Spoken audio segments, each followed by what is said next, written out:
Hola, pues muy buenas noches. Somos el equipo 8 y les vamos a platicar sobre los trastornos alimentarios y de la ingestión de alimentos en el lactante y en el niño. El equipo está conformado por Gabriel Cabrera, Diana Can, su servidor Hugo Quiñones y Ricardo Salazar. Siguiente, por favor.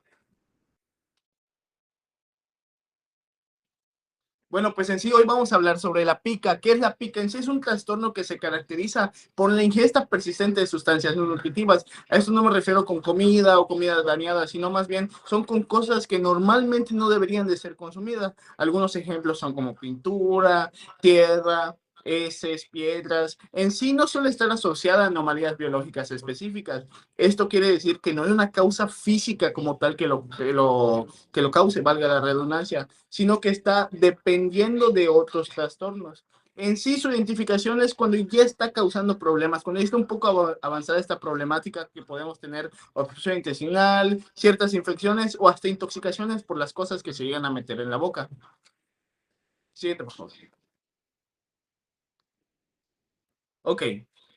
Como les mencionaba, está relacionada con otros trastornos. Comúnmente es en trastornos del espectro autista y en personas con discapacidad intelectual. Esto es debido a que muy posiblemente las personas con discapacidad intelectual no pueden comunicar cómo es lo que se sienten al respecto por esos malestares o lo que están consumiendo. Como ya les había mencionado, se diagnostica cuando esa gravedad y la persistencia lo justifica. Normalmente es cuando ya está muy avanzado. Es, cabe recalcar que ese comportamiento de meterse cosas a la boca es normal en lactantes, o sea, antes de los 2 años, porque están en una etapa de autodescubrimiento donde normalmente se llevan todo lo que pueden hacia la boca. Por eso no se diagnostica hasta antes de los 2 años. Bueno, en la epidemiología tenemos que la prevalencia en sí es incierta. El 75% de los lactantes de los 12 meses lo presentan, pero como ya les mencioné, es un comportamiento común, es un comportamiento normal durante esta etapa. Y el 15% de los niños de 2 a 3 años también experimentan esta conducta, aunque es muchísimo más común en niños y adolescentes con discapacidad intelectual, como ya les había mencionado, es el 15% que hacía falta de los casos graves. Y es, independientemente del sexo, es una incidencia similar tanto en hombres como en mujeres. Siguiente, por favor. Bueno, ¿a qué se debe? Cabe recalcar que es un trastorno pasajero, o sea, no es algo que vamos a tener toda la vida, sino que solamente dura unos meses. Es más común en niños con retrasos del habla y social. Ya les mencioné que esto es debido a que no pueden comunicarse. En adolescentes normalmente se relaciona con depresión, el consumo de drogas y en deficiencias nutricionales raras, como el ejemplo que nos mencionaba en la literatura, es el hierro o el zinc, debido al caso de la geofagia. La geofagia es el consumo de tierra o la amilofagia, que es el consumo de almidón. Y de igual manera se ve afectado por la negligencia o el maltrato parental. Esto debido a que si no ves a tu hijo, pues no ves que se está metiendo en la boca. Siguiente, por favor. Bueno, el diagnóstico, como ya les había mencionado, es debido a una ingesta de sustancias que no son comestibles. En unos ejemplos, como pueden ver en la diapositiva, tenemos tierra, cuerdas, heces o ciertos juguetes que muy posiblemente también estén recubiertos con plomo. Sí se recomienda el diagnóstico a los 2 años debido a que, como ya les mencioné algo antes, el descubrimiento y meterse cosas a la boca, etcétera, es algo normal durante esa etapa. Y también las sustancias que se meten a la boca varía según la accesibilidad del infante. Y tenemos otras complicaciones que son leves o graves dependiendo de las sustancias que han sido ingeridas. En complicaciones graves tenemos envenenamiento por plomo, tal vez con algún juguete en pintura, parásitos intestinales por el consumo de tierra, anemia y deficiencia de zinc y carencia de hierro. Siguiente, por favor. Bueno, en sí como tal no existe una prueba que confirme o descarte el diagnóstico de pica, pero normalmente hay algunas que son útiles, especialmente para detectar valores anómalos de plomo, como el ejemplo que mencioné de tal vez que están metiendo juguetes que están recubiertos con plomo. Y sí hay pruebas específicas que son para medir concentraciones séricas de hierro y zinc, no porque haya un aumento, sino debido a que hay una disminución y es por eso que el organismo te está pidiendo cosas que tengan esos dos elementos. Hay que corregir estos niveles bajos de minerales si es necesario y en casos muy raros la pica desaparece con la administración de lo que los elementos que están están bajos en el cuerpo. Es importante recalcar, y ya para concluir, que es para evitar ciertas intoxicaciones hay que estar muy pendientes de lo que se está consumiendo, tanto para personas con discapacidad intelectual e infantes arriba de 2 años. Yo soy Ricardo Salazar y voy a seguir con lo que es el diagnóstico diferencial de este trastorno de la alimentación que es la pica. Simplemente nos vamos a basar en lo relacionado con lo que podemos tal vez tener otros diagnósticos o confundir, ¿verdad? Este trastorno, que pues como decía mi compañero, no es que tengamos una herramienta exclusiva para diagnosticarlo, sino que vamos a relacionarlo. Entre todo tenemos por ejemplo, la deficiencia de hierro y zinc, que de hecho estas mismas deficiencias pueden llevar a que el paciente pues tienda a este trastorno, se lleve productos a la boca por la deficiencia de ellos. Y esto igual, pues podemos tener una intoxicación por plomo, este, y este trastorno también está asociado con lo que es la falta de hierro, que simplemente se resume en lo que es retraso en el crecimiento y el desarrollo del niño. También está relacionado con la esquizofrenia y un síndrome que es el de el enanismo psicosocial también está relacionado, que es simplemente la falta también de este crecimiento por factores psicosociales. También que me gustaría mencionar, para terminar ese tema, que un caso muy común de la pica es en mujeres embarazadas. Se han hecho muchos estudios, sobre todo en el ámbito de las maestras, tienden a comerse el pis por la falta de calcio. ¿Vale? Esto es muy común, la pica en embarazadas. No lo mencionaba en el libro, pero pues lo comento. Siguiente. Y bueno, lo que es la evolución y el pronóstico de eh, trastorno, ¿sí? Pues es bueno. Niños con inteligencia normal tiende a pasar el tiempo, ¿sí? Y hay una remisión espontánea en meses probablemente, eso ya va a depender de cómo se atienda este trastorno. Puede persistir, es lo que yo comentaba, en adultos, como por ejemplo por autismo, déficit intelectual, pero no necesariamente, también puede ser por deficiencias nutricionales, como les acabo de poner el ejemplo de las maestras, ¿no? Embarazadas. Tratamiento, simplemente vamos a identificar y tratar los casos subyacentes. ¿Vale? Eliminar la exposición de las sustancias tóxicas, especialmente porque, pues sí, como decía mi compañero Hugo, esto nos puede llevar a intoxicaciones pues, delicadas que sí tenemos que prevenir. Vamos a modificar las conductas pues es un tratamiento educativo donde vamos a tratar al paciente con pues enseñanza, terapia también psicológica y asesoramiento familiar, pues porque el entorno es muy importante para este caso, ¿vale? Vamos a tratar las complicaciones médicas en caso, como decíamos, de intoxicaciones por plomo, por ejemplo. Ya bueno, les voy a hablar también de lo que es el trastorno de rumiación, que eso simplemente se va a definir como la regurgitación repetida de alimentos. Hay una remasticación, dilución o lo que es la expulsión de los alimentos y no se va a atribuir una enfermedad gastrointestinal. Esto simplemente se va a resumir bueno, se dice que es un tipo de trastorno que es donde tenemos un fallo en la condición neuromuscular, ¿sí? En los músculos abdominales. Pues el niño traga el alimento, lo mastica y regresa por esas contracciones abdominales que al último le voy a dejar una imagen para que se entienda. Y este alimento regresa por el esófago y no es ni vómito, no hay ni digamos, náuseas, simplemente regresa, se vuelve a mastigar y se vuelve a tragar o se escupe. ¿Vale? Eso se ve mucho en los niños también.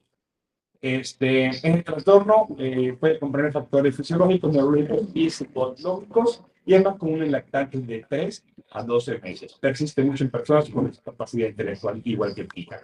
En la etiología, un aumento de la presión intragástrica, sí, en lo que de los músculos. Hay una contracción en la pared abdominal, y la posible reacción con el reflujo gastroesofágico. Es evidente que está conectado con este reflujo. Hay muchos secundarios por reflujo y factores psicosociales como, por ejemplo, llamar la atención, es algo que se ha observado en este caso de relación. Y aquí les dejo una imagen donde se puede entender perfectamente cómo los músculos son los que van a estar encargados de un tipo de reflejo neurológico o neuromuscular, donde los músculos se van a comprimir, ¿sí? Abdominales, y estos van a hacer que el alimento regrese, ¿sí? Y va a haber la regurgitación, y ahí es donde se llama la rumiación. ¿Dale? Masticamos y tragamos o escupimos, ¿dale? El bebé normalmente está jugando y pues, de hecho, la comida no sale digerida, sale como estaba, con las mismas consistencias y características organolépticas. Bueno, por mi parte es todo y los dejo con mi siguiente compañero. Gracias. Vamos a continuar con el diagnóstico y el cuadro clínico del trastorno de rumiación, ¿ok? La DSM-5 nos dice que existen ciertas características muy especiales, ¿ok? Como en este caso viene siendo la masticación muy repetitiva que se da durante un mes, ¿ok? También hay que saber diferenciar esta de los vómitos. ¿Esto cómo lo vamos a hacer? Bueno, debido a dos características, que los vómitos en este caso sí llegan a producir dolor y estos movimientos intencionados, ¿ok? También este trastorno no produce asco ni náuseas al momento de la regurgitación de la comida, ¿ok? También se llega a dar que el lactante o el niño vuelve a tragarse la comida y esto le da una sensación de satisfacción, ¿ok? Existen ciertas características, como por ejemplo la postura. En este caso, la postura que van a adoptar es una postura tensa, con la espalda arqueada, así como también la cabeza hacia atrás. Y también producen como que estos movimientos de succión que hacen con la misma lengua para poder volver a tragar el alimento. Estas conductas de rumiación se dan normalmente cuando el niño está irritable y también cuando está hambriento. Siguiente. ¿Cuáles pueden ser las complicaciones? Bueno, pueden ser desde complicaciones leves hasta complicaciones graves, ¿ok? Como en este caso, pues se puede llegar a producir una desnutrición progresiva, así como también una desnutrición, ¿ok? Pero en casos más graves pueden llegar a darse cierta detención del crecimiento, así como también un retraso en el desarrollo, ¿ok? Y también a la exploración física y las pruebas analíticas, como tal, la bibliografía no nos decía que exista como tal una prueba que nos diga que nos estamos enfrentando hacia este trastorno de rumiación. Por lo tanto, también es importante descartar ciertas patologías que pueden estar relacionadas a estas. Puede ser como las patologías gastrointestinales, nos mencionaban mucho la estenosis pilórica, así como también las hernias del hiato. Siguiente. Otro punto a considerar es que para poder realizar un diagnóstico certero, si se presenta un caso muy grave, pues aparte de la desnutrición o la deshidratación, pues podemos llevar a cabo ciertos estudios de la función endocrina, así como también los de estudios de los electrolitos sanguíneos. Para el diagnóstico diferencial, pues aquí es donde tenemos que hacer mucho más énfasis antes de llegar a un diagnóstico certero, ¿ok? Por lo tanto, hay que descartar la estenosis pilórica. La estenosis pilórica sí se llega a dar eh, de unos 3 meses antes de que se presente como tal la rumiación, ¿ok? Pero ¿por qué se dice que fue una parte del diagnóstico diferencial? Porque esta llega a presentar los vómitos, que es lo más característico, ¿no? Los vómitos suelen ser en chorro y se puede llegar a confundir con este trastorno de rumiación. Otras patologías que están relacionadas bien pueden ser la deficiencia intelectual, trastorno del espectro autista, anorexia, bulimia, entre otros. Para la evolución y el pronóstico como tal, pues nos decía desde el principio del texto que esto llega a presentar una remisión espontánea y muy elevada, Esto quiere decir que este trastorno puede llegar a aparecer y desaparecer sin la necesidad de que se haya llegado a un diagnóstico. Por lo tanto, pues hay que tomar en cuenta que pues puede estar y puede irse de la nada. Para el pronóstico, no hay muchos estudios que nos digan cuál puede ser algo que nos ayude a que el paciente mejore. Sin embargo, pues sí, se dice que las terapias para controlar estas conductas de rumiación pueden llegar a mejorar este pronóstico, es decir, llegar a un buen abordaje. Esto también es más que nada con la ayuda de los mismos padres. Siguiente. ¿Y cuál puede ser el tratamiento? Bueno, pues en primera debemos tomar en cuenta la educación y cómo llevar a cabo las técnicas para abordar estas conductas, ¿ok? También hay que evaluar, pero esta evaluación tiene que ser muy completa porque tiene que ser tanto de la madre e hijo o padre e hijo, ¿no? También hay que abordar ciertos casos que pueden llegar a darse por maltrato o ciertas negligencias y esto nos va a ayudar para llegar a un mejor o mejorar el entorno más que nada psicosocial del mismo paciente. En casos muy graves se puede llegar a dar pues la recomendación de una cirugía. También pues hay que aprender a darle una buena nutrición al paciente y así como también hay que tomar en cuenta que no todos los fármacos son recomendados para este trastorno y en el caso de que sean adolescentes, pues requieren más que nada un abordaje más multidisciplinario, en donde van a necesitar tanto la psicoterapia, una intervención con nutricionistas, hay que tratar de cierta forma los síntomas, porque se puede presentar ansiedad y depresión.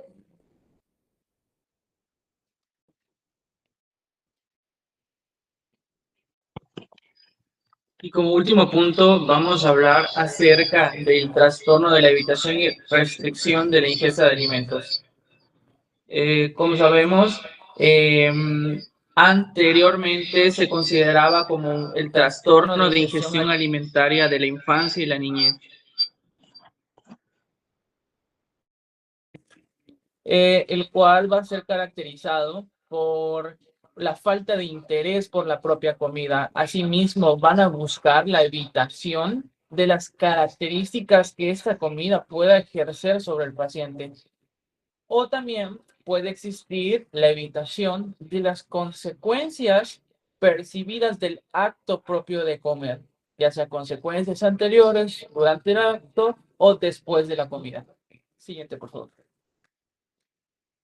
Es entonces donde podemos definir qué es la incapacidad persistente de cubrir las necesidades nutricionales o energéticas.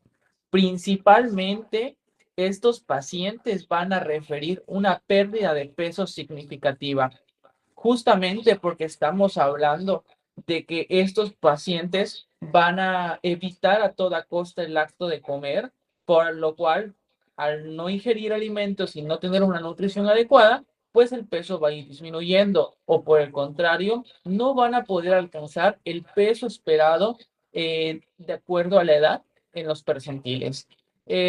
Asimismo, en esa rama tenemos de que puede existir una deficiencia nutricional por lo mismo de que no existe ese proceso de absorción de nutrientes adecuados. También, en casos graves, pueden recurrir a una dependencia de una alimentación enteral o de suplementos nutricionales. Todo esto con la finalidad de tratar de proveer los nutrimentos que no se están adquiriendo por las comidas.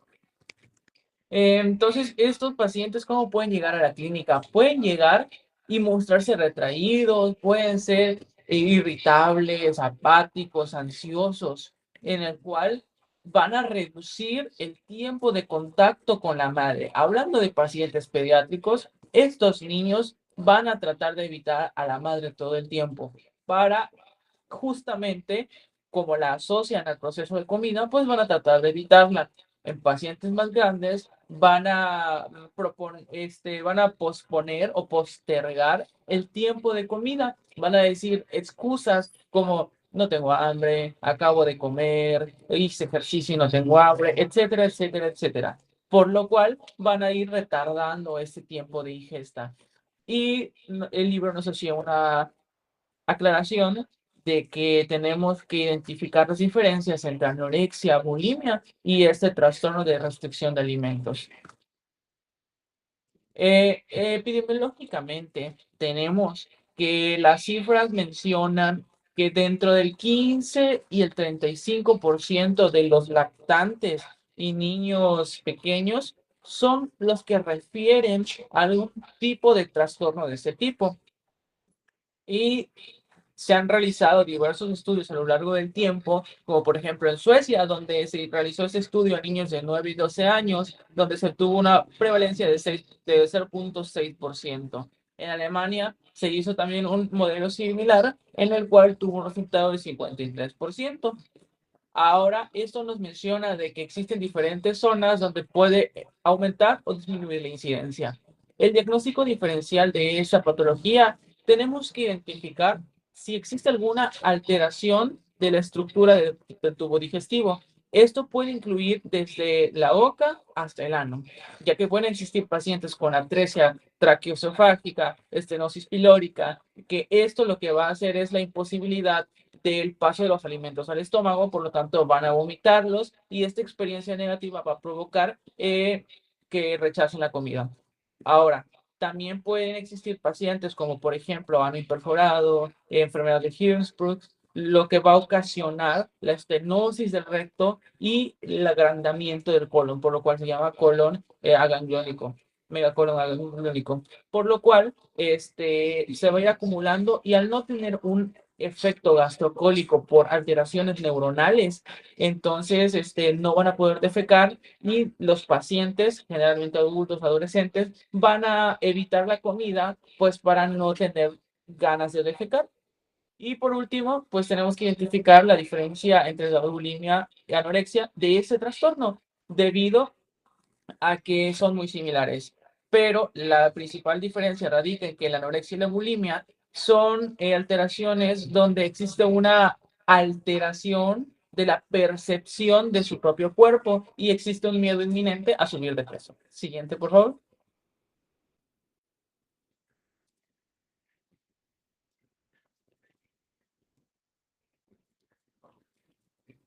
No sé cómo. Ok. Evaluación y pronóstico. Primero es oportuno una detección temprana. Es muy importante identificar todas estas alteraciones para ver si saber si es ese trastorno. ¿Para qué? Para que las medidas preventivas y cautelares se vayan ejerciendo desde el nacimiento, ya que pueden existir complicaciones como la desnutrición, un retraso del crecimiento, un desarrollo puberal detenido, entre otras, ¿no? Asimismo, hace énfasis que entre una mayor prolongación de este problema, pues va a haber interferencias en el desarrollo social y las secuelas van a ser más importantes. También hacía énfasis de que si aparece en edades avanzadas, las consecuencias van a ser sumamente graves. El tratamiento se basa principalmente en la detección oportuna y en reforzar la relación entre la relación de madre e hijo para que se pueda ir induciendo a un ambiente seguro, las comidas, en las horas. Por eso tenemos que reconocer la duración de cada comida y de acuerdo a cómo se acomoda el paciente, el periodo de prandio se debe ajustar a las horas de hambre del paciente. Siguiente, por favor. Para esto tenemos un modelo de intervención transaccional en la cual se orienta a los padres para identificar las características de este paciente, el carácter difícil que generalmente se representa a través de un temperamento fuerte, intensidad de las emociones, son muy insistentes, son muy tercos, etcétera. Por lo tanto, es importante esta identificación. Sin más por el momento, es todo. Siguiente. Las referencias y muchas gracias.